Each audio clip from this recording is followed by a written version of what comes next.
Is everyone awake? I mean, I need some more energy.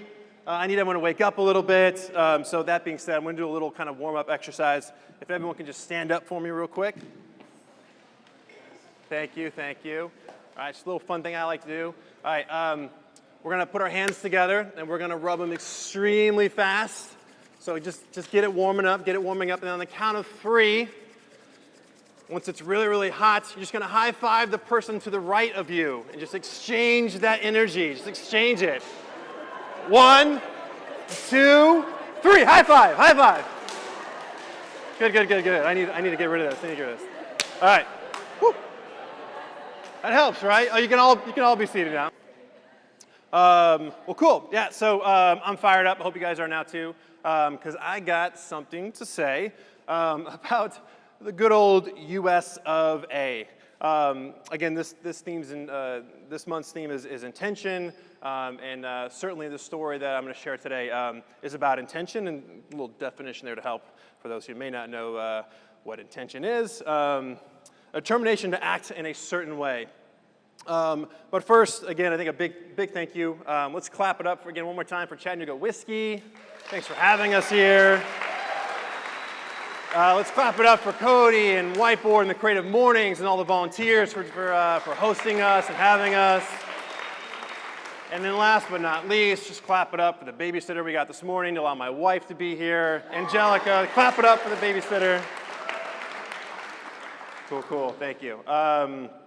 Yeah, super stoked to be here. Again, I see a lot of familiar faces in the crowd, and there are some that I don't recognize. So just some quick background on those who may not know me. These are my parents. I'm going to start at the very beginning. These are my parents, mom and dad. Both were in the Air Force. They met when they were stationed over in England. They had me when they moved back to California. So I was born on Mather Air Force Base in Sacramento. I think I'm right in the middle of that. Can you guys see me? Everyone's good? All right. If I can squat. I have a older sibling. His name is Steve. I mean, check out the clothing there. I mean, look at this. Flames. If you notice that I'm wearing a pretty rad Thundercats t-shirt, but this is Japan in the 80s. We grew up after we were born in Sacramento. We were stationed outside Tokyo and lived there for about 5 years. And this is what Japan was all about then. And then my life took a turn for the better. Apparently, in Japan, if you had blonde hair and blue eyes, that meant you were a kid model. So I got my first job. When I was like 4. I was putting food on the table, my parents. So I did this for a couple of years, and I mean, already trying to impress the ladies over here with the artwork. Still trying to do it to this day. But the problem with that was I literally peaked when I was 6. That was it. It was just all downhill from there. Yeah, so just to kind of recap the next kind of stages of my life, again, it was Sacramento, California, then it was Japan, then it was back to California, and then finally we made our way up to upstate New York, where I went to 3 different high schools. This is the classic kind of upbringing in the military. Every 4 years we were just kind of going where the government wanted us to be. Finally, upon graduation, I made my way to Albany, New York, where I attended the College of St. Rose, where I studied graphic design. This is the building that I spent pretty much my entire college life in, which was about a mile off campus. This is the arts building. And I had just the most incredible all-female cast of teachers that taught me everything I know and love about graphic design. So extremely grateful for these ladies. And it was there that I really kind of fell in love with graphic design as a whole, but specifically just logos. And these are just some of the few that I've done since then. Kind of gotten into it. All right, so graduated from college, and then I moved to New York City, the very glamorous lifestyle of New York City. This was my morning for about 8 years. Awesome. And it was there that I, again, went through, I got into the world of advertising, got my first agency, and then finally made my way to VaynerMedia after having a little kind of run-in 10-minute meeting with Gary Vaynerchuk. So got the job. I'm in New York City. I finally meet my then girlfriend at the time, Sarah. We got married. Beautiful upstate New York ceremony, got a motorcycle, like it was the coolest thing ever. And we literally rode off in the sunset, not realizing that, yeah, dresses and motorcycles don't really go well together. So that happened, but she took it well, she took it in stride. Cool, we got two kids, Oliver and Theodore. They're animals, straight animals, but we love them. I'm not sure why he's so mad. Maybe it's because of the snot train coming out of the nose, right there. Beautiful, beautiful. So that's it. So that's kind of me up until this point. Obviously now living here in Chattanooga, been here for about 3 years now, and we adore the city. So back to I guess the story. So again, this is a story about intention. And specifically, my determination to make something, what I'm about to tell you, here in America, which apparently not a lot of people are doing for various reasons. So this story starts back when I get my first motorcycle, probably 2009, 2010. It kind of literally changed my life, and it's right around the time when I think Instagram started like blowing up, and like everyone else probably here in the room, I hopped on, got my first handle, and instead of, I don't know what I was thinking, but instead of just having my own name, I thought it'd be cool to like make a fictitious company, and so I called it Godspeed Co. or Godspeed. Godspeed was taken, I called it Godspeed Co.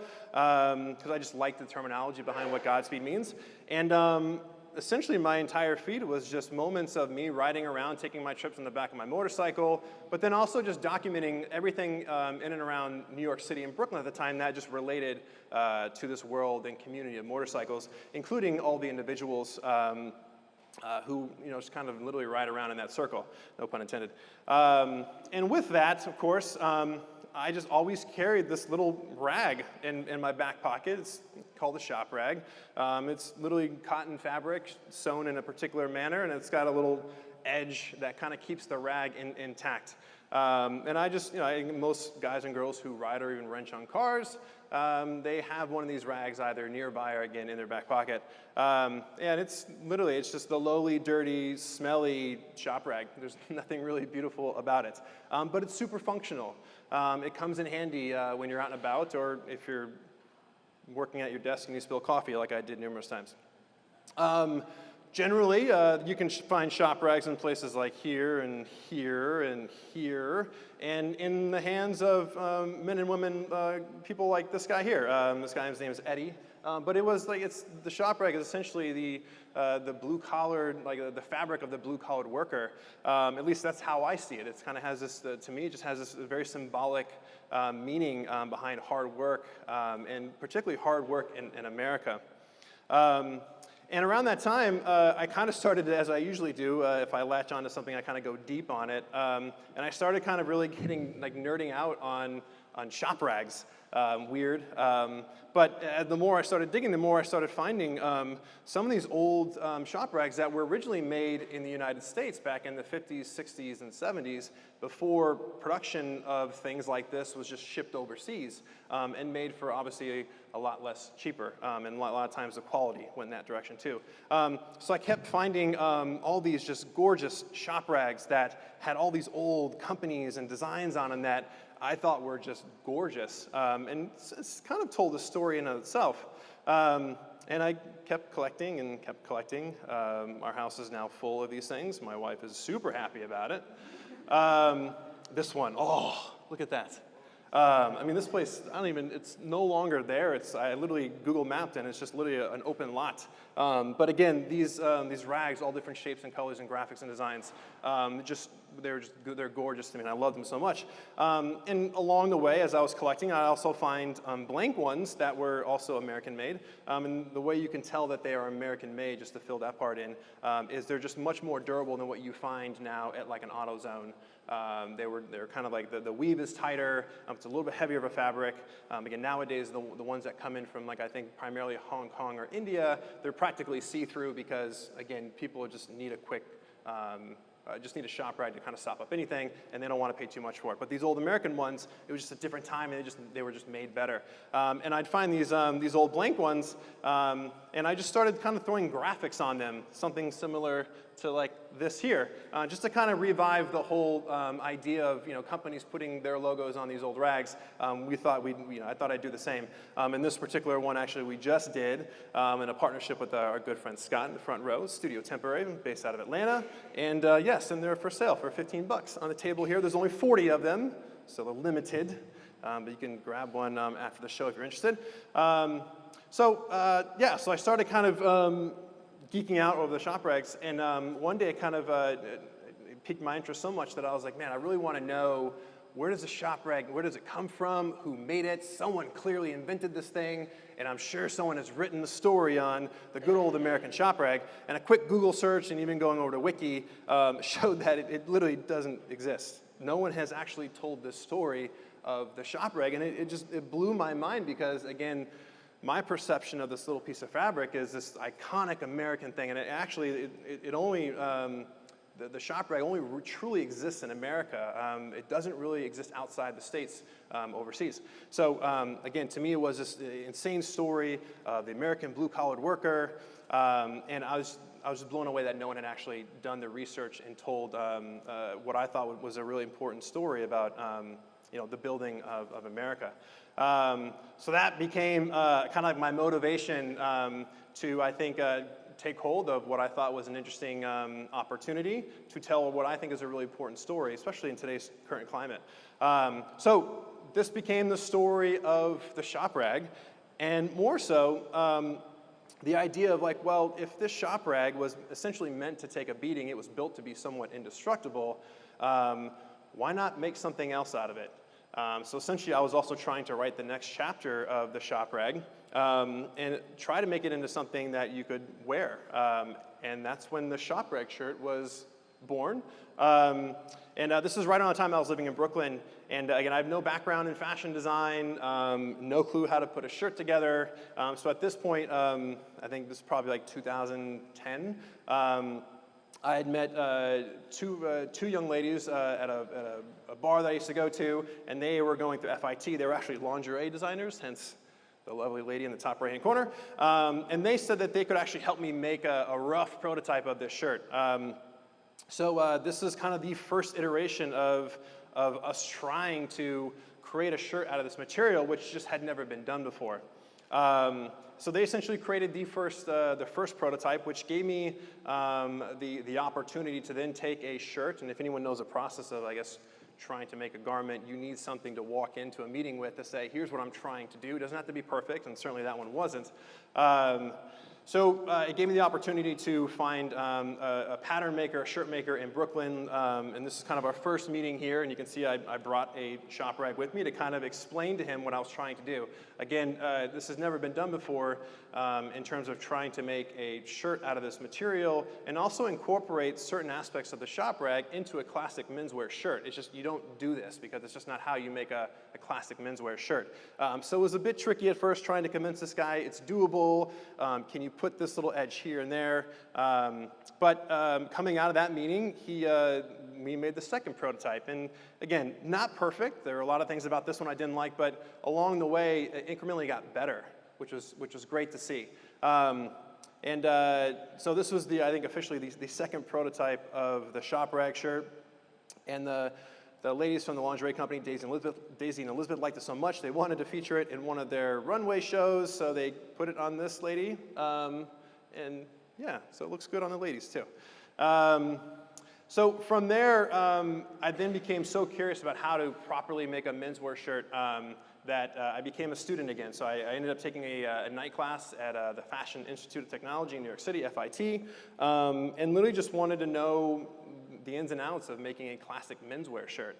I think I was the oldest dude in the room, like 30 years old, sitting next to like 21-year-old phenom designers, literally trying to figure out how to put a shirt together. And it blew my mind because does anyone know how many components there are to a menswear shirt?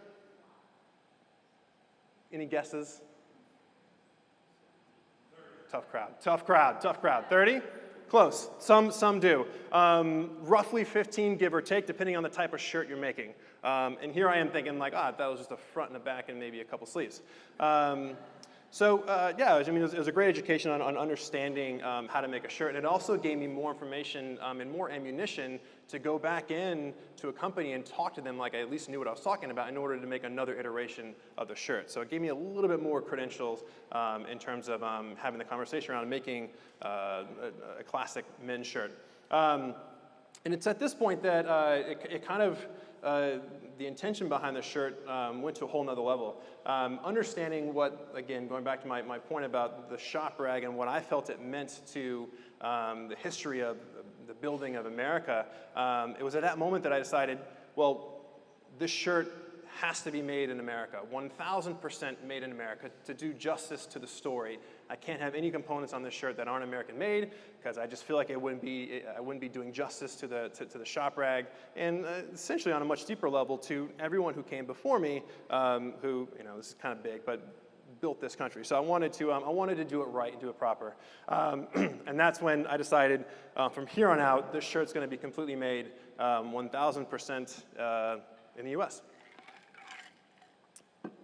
Which meant everything: fabric, buttons, thread, labels, and then when it all came together and was cut and sewn, that also had to happen in the U.S. And therein lies the rub, because every single person up until this point said it can't be done. No one specifically makes shop rag material, which is essentially cotton, but it's sewn in a particular weave called an Osnaburg weave. No one makes it here anymore because you can go buy it overseas for next to nothing. Now, it's, again, as I described before, it's kind of a cheaper quality, but people who want this material are generally just buying shop rags, so you just get it where you can at a much cheaper price. So they stopped making this material decades ago. There's a particular sewing machine that makes the shop rag edge. It's called an overlock stitch, a keep stitch. There's a lot of different names for it. I was told that sewing machine is not here in the US. You got to go overseas to get this machine. And again, I had no idea, no clue about sewing machines to begin with. So that was another obstacle that I kept hearing. And yeah, and they said, listen, like, you just don't make a shirt with this material, or you don't put that edge of a shop rag into a menswear shirt. Like, you want clean lines. That's what it's all about. Why would you ever want to do that? And listen, if you ever actually made the shirt, no one's ever going to pay the price it's going to take you to make it. No one's ever going to pay the retail price of that shirt, even if you did make it. So again, I kept hearing a lot of just no, no's. It can't be done, can't be done. Until I met this gentleman. His name is Alan. At the time, he was a menswear designer for Marc Jacobs. He also rode motorcycles, so we had a common connection. He was introduced to me through a mutual friend of mine, and he was literally the first person that said, yeah, we can do that. Why not? Let's try it. And literally within an hour, in my living room in Bushwick at the time, he laid out arguably probably the best tech pack, which is essentially a blueprint for the shop rag shirt right there on my coffee table in my living room, and essentially made the next iteration or the next prototype of the shop rag shirt, which allowed me then to go into another meeting and have a better meeting and a stronger concept to try to sell to a company in order to try to make more of these shirts.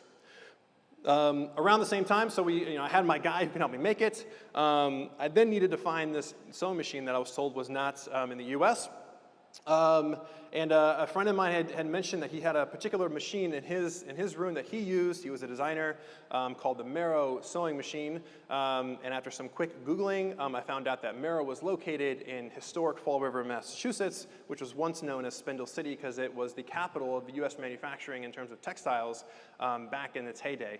It has since been leveled. There's about 60 factories there. I think less than a third are still in use. And these things are like 5 floors the size of football fields, just to kind of give you some context. What I love about this city, like their motto, we'll try. I mean, it was amazing. Like, talk about, like, I found my city. Like, if anyone's gonna help me do this, it's these guys. So I really kind of became super romantic around the city of Fall River. Crazy industrial city on the water, just outside Providence, Rhode Island in Massachusetts. And it's there again that I found the Marrow Sewing Machine Company, and this is their building. Again, just the massive size of buildings that you see here. And again, this is just one of a plethora of factories that line the streets of Fall River. And they've been making sewing machines since 1838. When I called up the Mero sewing machine company, I got the receptionist. I kind of gave her the whole spiel. I said, listen, like, I'm trying to do this crazy thing. And she said, well, I think I know someone who might be able to help you out. She then put me on hold. And then a couple minutes later, a gentleman got on the phone, and he said, hey, I heard you trying to make something with my machines. I was like, yep. And I asked him who he was, and he said his name was Charlie Mero. And I was like, wait, the receptionist just patched me through to, like, Mero? And he's like, yeah, that's him. That's me, rather. And he is, Charlie Mero is 7th generation Mero. Him and his brother, to this day, own and operate this company. I gave Charlie the same spiel that I gave the receptionist. And he was so intrigued by what I was trying to do that he literally said, listen, I need you to come up to Fall River. I want to see the shirt, and I want to help you make this thing. So he essentially became the first person to really kind of say, yes, what you're trying to do can be done. We just got to figure it out. So much gratitude for Charlie and understanding, having a vision to kind of see what we were trying to do. And so I made the trip, a 3-hour ride on the back of the bike to Fall River, and just took a tour of the factory, and of course, always with me bringing the camera. And just amazing to see their factory, and the history that was inside this building was just incredible. Like machines that were over 100 years old, as well as new ones that were being built right there by a team of about 10 people. And Charlie showed me the machine that made this particular edge, and come to find out, that edge, besides being called overlock or keep stitch, is also called a Merrowed edge. So Merrow is essentially like, what Merrow is to that particular seam is almost like what Kleenex is to tissue. People just know it as the Merrowed edge. So somehow I managed to actually find the company and the machine that practically invented the shop rag. So there's some level of serendipity here, which was quite amazing. So again, just some more shots of their factory. Beautiful process. The machines themselves are literally about 2 bricks stacked on top of each other, but there's probably about 1,000 different pieces in these machines. And they can literally run nonstop 24/7 for literally 6 months without breaking down. They're incredible pieces of equipment. So as I was leaving, I showed Charlie the shirt. He loved it. He said he's going to help me make it. He literally gave me this $3,000 machine for free. Which at the time was incredible because I didn't have money to buy a machine. I didn't know how much it cost, really. And he offered to just give it to us, which was amazing. So he gave us the machine, and as well as the table that the machine goes in, and we were kind of on our way. But as I was about to leave, we kept talking, and what really shocked me was his perception of what we were trying to do with this shirt. And also, in a way, kind of revive a little bit of his own brand through the shirt. But he literally told me this, and it just kind of caught me dead in my tracks. He said, America needs this shirt. And he was dead serious when he said this. And the more I think about it, the more I realize that in some way I think he's right. And it becomes more than about the shirt. I think this is a story that needs to be told, and we'll get to it later. But at that moment, I realized that what we were doing was more than just making a menswear work shirt. All right, so we had the machine. I got my guy. The next step was finding the thread. So we found this company called American Effort, which is in North Carolina. They've been around since 1891, making thread the entire time. So we scooped that up.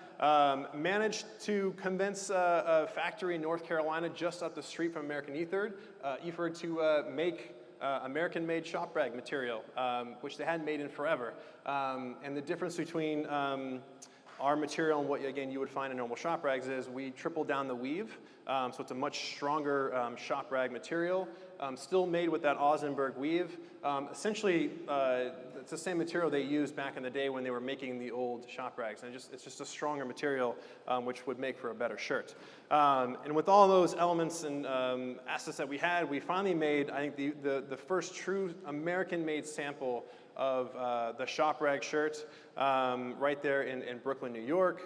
We kind of, again, worked on the design, added a little pin slot there, even looked at different buttons. Instead of having plastic buttons, which usually crack and pop off, we wanted to make something that would, I think, be a bit more durable considering how people might wear this shirt. So it was kind of a proud moment for us, and actually creating this, what was probably the best sample of the shirt. And then finally, going back to buttons, again, trying to find American-made buttons was not an easy task. Most buttons are made overseas. But little did I know that in my backyard, in Connecticut was the Waterbury Button Company, and they've been around, check out the year, 1812. They are the oldest, single oldest manufacturer, American manufacturer, who are still producing the same product, bear with me here, the same product they made when they first started, which was buttons. So they just celebrated their like 208th anniversary. These people literally put buttons on like Civil War soldiers. So I had the opportunity to ride up there and see their factory. And it's incredible. I mean, this is, when we say made in America and the people who are doing it, this is real life. This is what it looks like. It's still being done on a much smaller level, but there's so much pride and energy still happening in keeping these factories alive. And it's gorgeous. So again, we just try to do our best to tell the story and capture as much as of our process in order to just, I think, share out how important we think it really is to continue putting money back into our economy, into places like this. Again, gorgeous, gorgeous buttons that they make here, and they have an amazing collection of buttons they've made since day one. And what you're seeing here now are the buttons that we ultimately decided on. It's like an antique brass, has a little bit of a kind of a vintage vibe to it after being rolled in a cylinder for about 24 hours. And it literally became the button that you'll see now on the shirt, which to me just made the shirt kind of really come together. It just kind of gave that more industrial vibe to it that I think marries so nicely with the concept of a shop rag shirt. Labels. So the first labels we originally got, I found a company in LA. They said, yeah, we have all our labels here. We'll make your labels for you. They were gorgeous. Even the little small ones that said Made in America, they had them all. Come to find out, after asking a few more questions, all of their labels, including, this is crazy, including the small Made in America ones, were actually made in Korea. And they bought them and they had them shipped to America. And I'm like, these things are this big. You're telling me it's cheaper to make these over there, put them on a ship, and then bring it over to LA, and you just can't make them there? Like, it was mind-blowing. So after finding that out, excuse me, again, it kind of went back to Google and started asking a lot of questions on who is making American-made labels, and how can we get a hold of them? Because again, if we're trying to make this thing complete in America, I want American-made labels. Moving on real quickly, so we found the Mini Wawa Manufacturing Company.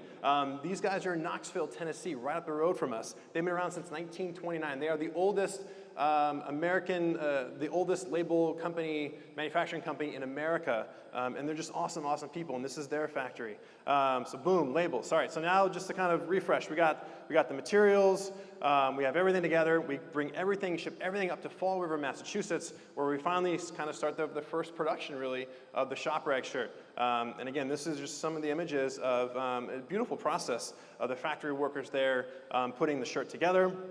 All the different components. These are the patches, the elbow patches that go on the elbows for reinforcement. And we made about 500 in that first batch. And again, obviously just kind of a proud moment for us. We're actually doing it. We're doing what everyone said couldn't be done. And mind you, at the time, there was just 3 of us, 3 guys who just had the intent on doing what we wanted to do and doing it properly.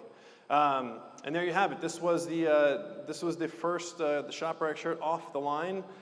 Completely American-made, top to bottom. And if you're doing the math here, adding up all the years in terms of the partners that we have in making this shirt, there's over 400 years of U.S. manufacturing built into every single shirt. And that's mind-blowing, at least for us it was. And we essentially fixed everything that I think we personally hated in shirts. So, the plastic buttons that kept popping off, excuse me.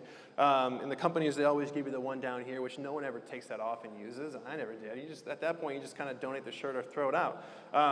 All of our buttons are leather back. There's a little leather washer that goes behind our buttons that stops the button from ever popping off. All of our seams are double stitched, triple stitched even sometimes. So the seams are better quality. There's a good shot of the buttons. And there you're also seeing where we introduced the marrowed edge in various parts of the shirt, just to pay homage to the shop rag without overdoing it. So just, I think, a beautiful, well-constructed shirt here in America. And where the story got super interesting was right around the same time in New York, I came across the work of this guy named Louis Hine, who was a turn-of-the-century photographer who at the time was capturing a lot of essentially the building of America. And he's got a great series. I encourage everyone to check it out called Men at Work, where he documented the building of the Empire State Building. His camera was massive, and he would climb to the top and literally document all these workers who were literally hanging on by a thread to build the Empire State Building. And he also, interesting enough, he also documented a lot of the child labor laws back in a time where it was pretty much, I guess, legal to do that. He was assigned to document all of this. And interesting enough, he also was commissioned by TVA here to document a lot of the bridge building on the Tennessee River. So it's kind of weird how I kept running into him wherever I went. But he documented a lot of the child labor laws, specifically in Fall River, in the same factory that we were now making our shirts. So there was this crazy overlapping of timelines between what we were doing and what he did literally almost a century before us. And I came across a quote that he had, that he's known for that literally, again, stopped me in my tracks, which I think is relevant to what we're now doing. I wanted to show the thing that had to be corrected. I wanted to show the things that had to be appreciated. And again, he's talking specifically around, I think, the American worker, young and old, and he wanted to just shine a light on what was actually happening out there and the effort that these individuals were putting into essentially constructing a nation at the time. So again, at that point, we knew that what we were doing was not about the shop rag. It was not about making a shirt. We were literally telling the story of the American worker.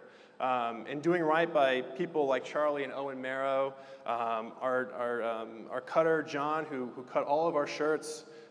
This is Dan, who works at the Waterway Button Company, who manages all the button machines every single day. And Carlos here, who actually dyes all of our fabric in the very beginning stages in North Carolina. We were essentially telling their story and highlighting what they were doing, and ultimately coming out and taking the shape of the shop rag shirt. Yeah, I get it. Cool. So the leave behind. I just want to, some thoughts.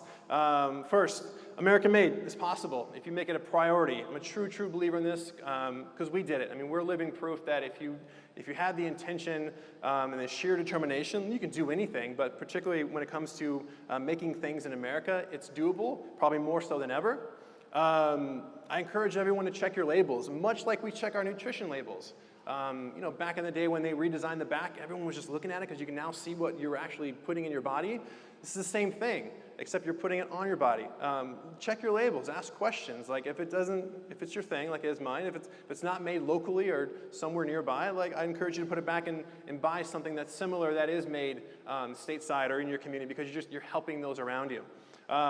This is where I got a little fired up because this is where I get extremely upset because here are these companies that are literally, I think, are lying to the consumers by doing garbage like this. The United States Sweater Company, cool, where's it made? China.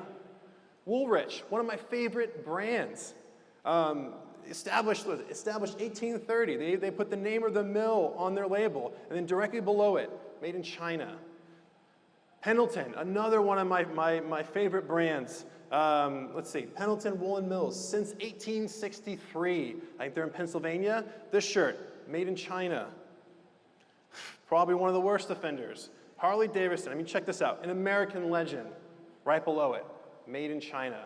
I literally get angry at stores. My wife will attest to this. I get super angry. I've now, as you can see, I now start taking photos of it and saying it out, and I've gotten a lot of good feedback on people who feel the same way. And here's another one. I mean, Champion, the great American brand. Their latest jacket, they call it the USA Coach's Jacket, imported, not made in America. And don't get me started on this turd face. Ties, yeah, all made in China. It's ridiculous. So again, and I think the thesis behind my talk today is, of course, intentions, but attentions. In order for them to be effective, they have to be real. If you want to be a good listener, you have to actually practice being a good listener. If you want to get good at push-ups, you got to do the push-ups. And it's the same with intentions. You know, in order for them to truly be effective and make a difference, they have to come from a good place and be real and authentic. And you know, the reason why I'm able to stand up here today and talk about it is because we lived it, as I've showcased. And we've gotten a lot of good feedback on those that we mingle with on an everyday basis who are also trying to do similar things. And it's great because a lot of these folks have, who are now making their own goods here in America that we support, love what we're doing, and they turn around and support us. And these are just some of the makers I like to highlight. This guy, James, here is literally standing on the edge of a volcano in El Salvador somewhere wearing his shirt. He's doing an Alaska, I think, to South America trip, and he only brought one shirt, and it's a ShopReg shirt, so his shirt is looking amazing. Adam at Speedalux here in town. This guy lives in this shirt. His shirt is looking phenomenal, as you can imagine. If you know Adam, he's always downstairs wrenching on bikes. Ladies, I know we haven't made a ladies version yet, but we are attracting ladies and females who just love the story of the ShopReg because they grew up around it. Or in this case, Nadine here, who rides a lot, she picked one up and she actually bought one of our first ones that we had chain stitched. I just recently met this guy, Casey, from Mac Provisions. He makes really badass wallets out of old American baseball gloves in Juneau, Alaska. So it's just interesting to see how I think the makers of the community have now, as we usually do, just try to support one another to the point where they have now adopted the shirt as their kind of a shirt of choice when it comes to their own craft. And then, yeah, Horse Cycles in Brooklyn. This guy makes beautiful motorcycles and bicycles, as well as knives. As you can see, his shirt is just, I mean, it's gorgeous now, a true craftsman. And then, yeah, last year, look at this, Rags to Riches, I call this one. On the New York Fashion Runway, Fashion Week, our shirt was highlighted as a collection of emerging artists. So it's just crazy to see kind of running the gamut here of where this shirt is showing up. So we're extremely proud of it. Yeah, so again, I would just encourage everyone to continue to think about Made in America, whether it's your clothing, whether it's the products you buy.